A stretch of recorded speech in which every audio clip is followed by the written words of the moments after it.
Apa amal yang paling dicintai Allah? As-salatu ala waqtiha. Salat di awal waktu. Orang yang punya waktu menunda salat masuk kategori fawailul lil musallin. Celaka orang yang salat.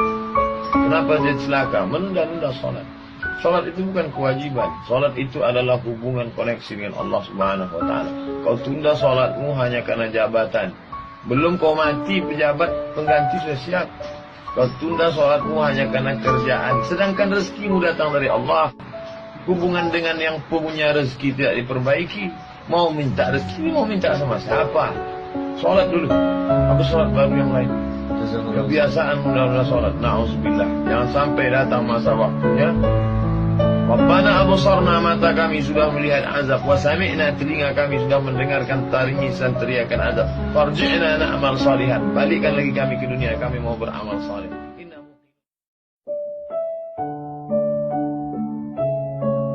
Nikmat ini baru terasa kalau dia tak ada. Ketika dia ada, kita menganggap ini bonus dari Allah. Telunjuk ini baru kita terasa nikmat telunjuk ketika telunjuk luka. Ketika telunjuk luka tak bisa lurus, barulah asyhadu an la ilaha illallah. Barulah terasa bahwa itu nikmat.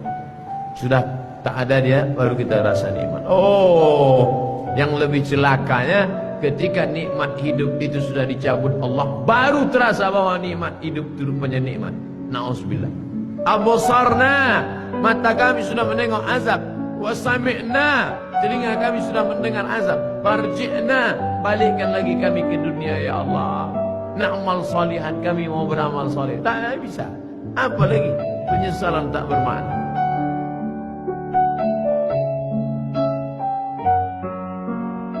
Pasangan hidup adalah mati. Pasangan sehat adalah sakit. Pasangan cantik adalah keriput dan lain. Siapa yang tidak siap menerima kehidupan ini, berani hidup, berani menghadapi mati. Takut mati, jangan hidup. Takut hidup, mati saja. Kalau belum masanya, nampak jenazah lewat, ikut. Ujian bukanlah karena Allah ingin melihat kualitas iman kita, karena Allah Maha tahu apa yang terjadi, apa yang akan terjadi, apa yang sudah terjadi. Ya'lamu ma baina aydihim wa ma khalfahum wa la yuhituna bi syai'in min 'ilmihi illa bima syaa'.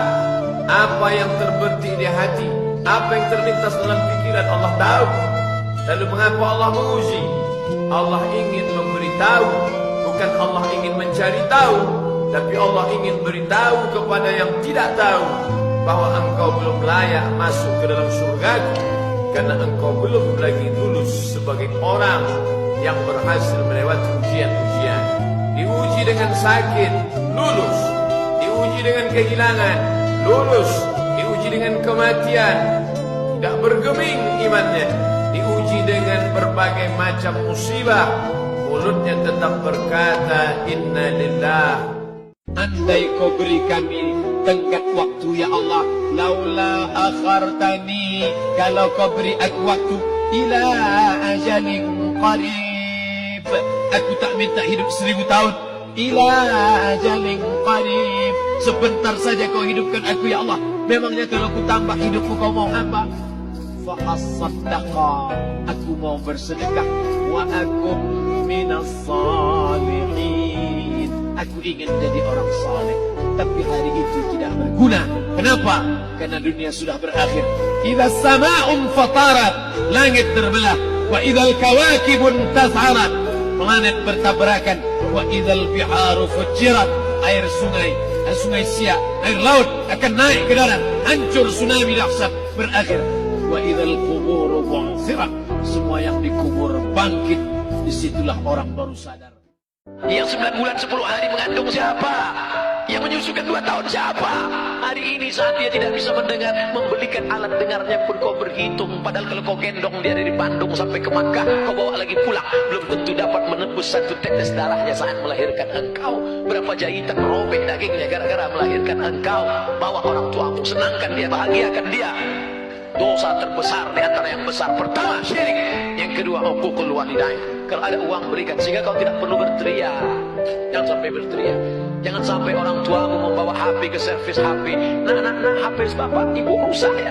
Diperiksa HP-nya nggak rusak, terus anaknya nggak ingat. Dia tidak menelpon lagi. Berapa kali dia tidak jadi sholat duha karena kau kencing di kainnya. Berapa kali dia tidak jadi tahajud karena kau menangis sampai azan subuh tiba. Jaga orang tuamu, jangan sampai nanti setelah dia mati meninggal dunia, barulah engkau menangis mencakar dinding. Penyesalan berakhir tak ada. Pada saat ruh berpisah dengan jasad, di saat ruh kembali bertemu dengan jasad, kita masuk ke dalam surga Allah. Tapi begitu orang beriman ini mau masuk ke dalam surga, dia lihat sekeliling. Ya Allah, aku bukan menolak permintaan, aku bukan menolak perintahmu ya Allah, aku tidak mau durhaka ya Allah.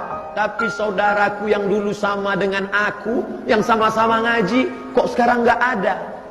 Orang beriman tetap ingat saudaranya walaupun di pintu surga. Orang beriman sampai di pintu surga, dia masih tetap ingat. Ya Allah, temanku dulu yang sama-sama puasa dengan aku, yang sama-sama sholat dengan aku, kenapa dia tidak ada sekarang? Ternyata dia di dalam neraka. Saat itulah orang beriman memberikan syafaat kepada saudaranya. Allah perintahkan, engkau mau masuk ke dalam surga bersama saudaramu? Ya, ya Allah, cari dia ke dalam neraka. Maka Allah berikan dia semacam alat sehingga dia tidak tersentuh api neraka. Dia cari temannya, sahabatnya di dalam, dan ketika ketemu, maka dia membawa sahabat itu masuk ke dalam surga. Datang seorang yang hitam, dia peluk Nabi SAW. Kenapa engkau peluk aku? Kerana aku tidak yakin bahawa aku akan masuk surga bersama engkau. Engkau mulia, aku tak mulia. Engkau Quraisy, aku tak Quraisy. Engkau keturunan Nabi, aku bukan siapa-siapa. Tapi apa jawab Nabi? Al-mar'u ma'aman ahab. Engkau akan bersama dengan siapa yang kau cintai. Malam ini kita bersama di Masjid Warisan Nabi, di tempat melaksanakan sunnah Nabi, dan yang kita kaji pun hadis-hadis Nabi. Walaupun kita tak dekat, tak sesuku, tak sebangsa dengan dia, kita insyaAllah bisa boleh bersama dengan dia. Amin ya Rabbal Alamin. Dengan apa? Al-mar'u ma'aman ahab. Orang akan bersama dengan cintanya kepada Nabi Muhammad sallallahu alaihi wasallam. Saya ingatkan saudaraku yang laki-laki, yang perempuan, jangan menyesal di akhir masa. Ada dosa yang hanya akan ditanggung di akhirat. Peminum khamar, pezina, pejudi boleh jadi di dunia yang senang. Di mana ditangkapnya azab di akhirat? Nanti ditangkap azab. Tapi ada dosa di dunia kau dapat, di akhirat kau dapat. Apa? Orang tua. Kalau masih hidup sekarang, balik dari sini, belikan makanan, bawakan dia, suapkan ke mulutnya. Itulah kebahagiaan yang luar biasa. Kalau dia sudah meninggal, berikan 2 sak, 3 sak semen, antarkan ke masjid yang perlu bangunan untuk almarhumah ummah. Allah maghfirlaha warhamha wa'afiha wa'fu anha. Tidak ada kebahagiaan selain bakti kepada orang tua.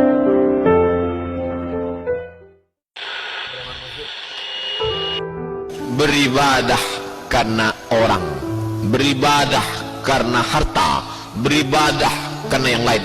Allah tak mau diduakan. Itulah mengapa kita selalu mengatakan ibadah lillahi ta'ala, Allahu Akbar. Maknanya apa? Tak bercampur di dalamnya. Orang-orang yang beribadah karena tetangga, beribadah karena mertua, beribadah karena kawan, beribadah karena sahabat, beribadah karena pujian. Apa kata Allah? Izhabu, pergi kamu. Pergi ke mana? Izhabu ila man turauna ilaih. Pergilah kamu dulu ibadah karena siapa? Kemana kamu tunjukkan? Minta kepada dia. Maka kita tak ingin ibadah kita tadi hilang seperti buah yang ranum, yang mengkal, tinggal membuka, diharapkan akan makan, tiba-tiba isinya busuk. Kenapa? Karena ibadah rusak gara-gara tidak ikhlas kepada Allah. Sekarang manusia zaman ini menetapkan standar paling baik adalah kalau dilakukan orang banyak, baik. Itu kata orang sekarang. Apa itu baik?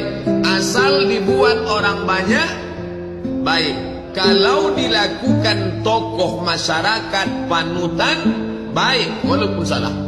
Asal yang membuat itu pejabat, asal yang membuat itu orang kaya, asal yang melakukan itu orang berkuasa, apapun yang dia lakukan benar, walaupun salah.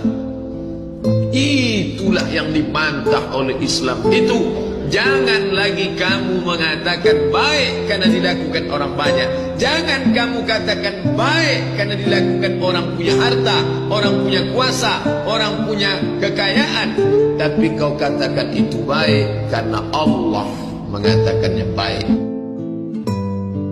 Takut terjerumus dalam riba, takut terjerumus dalam syubhat, takut makan haram, sehingga dia biarkan dirinya dalam kesusahan, susah dalam pandangan manusia, melarat dalam pandangan orang kaya, tapi hidup mulia dalam pandangan Allah, para malaikat, nabi dan rasul. Hari ini orang itu dikatakan bodoh, hari ini dia dikatakan goblok, hari ini dia dikatakan kamu tolol sekali. Mengapa tidak kamu pakai kekuasaanmu? Mengapa tidak kamu pakai kesempatan? Hidup hanya sekali, pakailah sesuka hati. Tapi dia takut kepada Allah subhanahu wa ta'ala. Pagi dan petang dia katakan, Allahumma ajirna minan nar, Allahumma ajirna minan nar, Allahumma ajirna minan nar. Selamatkan kami, aku, istriku, anakku, keluargaku dari api neraka ya Allah. Betapa kehidupan yang singkat, tapi di tengah hidup yang singkat ini banyak yang tidak sadar. Salat jangan pernah tinggal. Jangan pernah tinggalkan salat. Sekali kau tinggalkan salat, roboh tiang. As-salatu imaduddin. Salat tiang agama. Kenapa masjid yang kokoh ini bisa tegak berdiri dengan kubah yang cantik, lampu yang berwarna-warni, Masya Allah. Tiang 1, 2, 3, 4, 5, 6, 7, 8. Tiang-tiang besar. Andai tiang ini tumbang, inilah salat. Maka jangan sampai tinggalkan salat. Kalian yang gadis-gadis, carilah suami yang rajin salat berjamaah. Di mana orangnya? Tidak terlalu jauh dari sini. Anak-anak muda, kalian kok belum ke masjid? Kenapa belum hijrah? Kenapa belum buat komunitas? Kenapa belum pindah dari yang tidak benar kepada yang benar? Kenapa belum pindah dari yang batil kepada yang betul? Malu Pak Ustaz, masih muda kok ngaji. Masih muda nih ya, gaya-gaya dulu lah. Bukan malu. Ini tidak benar. Oleh sebab itu yang dimaksud dengan malu itu apa? Malu umur panjang tapi belum ibadah. Malu lama hidup tapi nggak pernah ngajak orang buat baik. Malu dekat masjid tapi nggak pernah ke masjid. Malu sudah tua tapi nggak bisa baca Quran. Malu punya anak banyak tapi nggak ada yang soleh dan solihah. Malu sudah banyak harta tapi tidak dipakai menolong Allah. Ada perasaan malu. Nah, inilah malu yang benar. Ditumbuhkan di dalam hati. Kamu adalah da'i, ajak sahabat-sahabatmu. Kamu pimpinan di perusahaan, selamatkan karyawan-karyawan. Ini menolong di jalan Allah. Orang paling rugi adalah pernah hidup di atas dunia tapi tak pernah berbuat kebaikan, mengajak orang lain. Yang penting saya sudah salat, yang penting saya sudah zikir. Masalah orang lain enggak salat bukan urusan saya, bukan orang Islam. Karena orang Islam dia tidak egois. Dia ingin ajak saudaranya. Orang Islam itu bukan di dunia, sampai di akhirat ketika disuruh masuk surga. Udkhulu, masuklah kalian ke dalam surga. Apa kata dia? Ya Allah, aku tidak ingin masuk surga sendirian. Kawanku yang dulu sama-sama satu pengajian, sama-sama satu masjid, mana dia ya Allah? Ternyata setelah dicari-cari, dia akan masuk surga, tapi kloter terakhir. Di mana dia sekarang? Transit. Izinkan aku mencarinya ya Allah. Maka Allah berikan izin, cari dia. Maka ketika itu Allah berikan dia kebal, tidak terkena api neraka. Cari saudaramu yang ada di dalam surga, dalam neraka, tarik dia. Itulah syafaat orang-orang soleh. Menghadapi orang tua 3 rumusnya. Diam. Meninggal dia nanti takkan menetes air mata. Meninggal dia nanti takkan menetes air mata. Cukup turut udah mak. Mati engkau mak, takkan menangis aku. Cukup turut sudah. Tapi kalau dilawan dia sekarang, begitu dia meninggal, itu yang mencakar dinding. Allah. Kalau nampak ada orang menangis luar biasa waktu maknya meninggal, ada kesal yang tak sudah. Kemana risau hati kan dia alamatkan. Kalau masih ada emakmu di rumah, balik dari sini, belikan makanan kesukaan dia, belikan pakaian kesayangan dia, bawakan duit, kasih ke dia, senangkan hatinya. Kalau kau buat emakmu macam raja, maka rezekimu macam rezeki seorang raja. Kau gendong emakmu dari ujung batu ke Makkah, takkan dapat menebus sakitnya waktu melahirkan. Wahnan ala wahnin, menggeletar tangannya, bersimbah darah dia melahirkan kau. Dapat kau tebus. Bagaimana status amal puasa orang yang pacaran? Ibadah dalam Islam itu ada targetnya, ada visi misinya. Salat tegak rukuk sujud, tegak rukuk sujud. Apa tujuannya? Inna salata tanha 'anil fahsya wal munkar. Puasa itu apa tujuannya?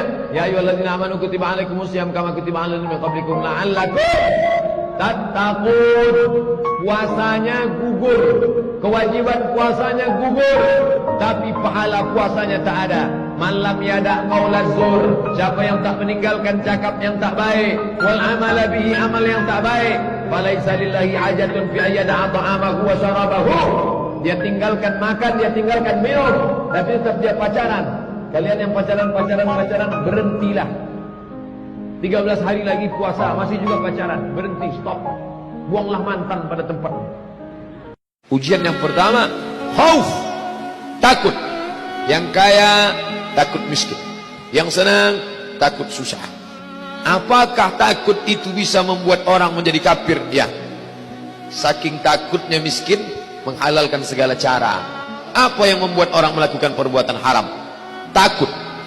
Artis ingin eksis di panggung hiburan, maka dia buka yang tidak semestinya dilihat oleh bukan mahramnya. Apa yang membuat orang takut? Takut. Walanabluwannakum bisyai'im minal khauf. Kami uji kalian dengan rasa takut. Wal ju', lapar. Lapar di mana letak lapar? Perut. Berapa panjang perut? Sejengkal. Gara-gara perut yang sejengkal, orang menghalalkan segala cara.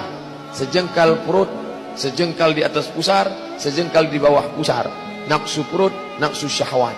Kedua-dua nafsu ini membuat orang menjadi menghalalkan segala cara haram. Ingat yang tiga. Pertama, bahwa tidak ada satupun manusia yang selamat dari lidah manusia. Kalau kau diejek, caci maki, sabar. Tidak ada satupun di dunia ini yang selamat dari omongan orang. Kalau ada yang menyangka dia selamat, berarti dia gila. Masa aku gila? Dua, laqad khalaqnal insana fi kabad. Hidup ini susah. La rahata fil hayah. Selama kau jalani hidup, maka hidup ini tidak akan ada tenang. Suami baik, istri gak baik. Istri baik, suami Fir'aun.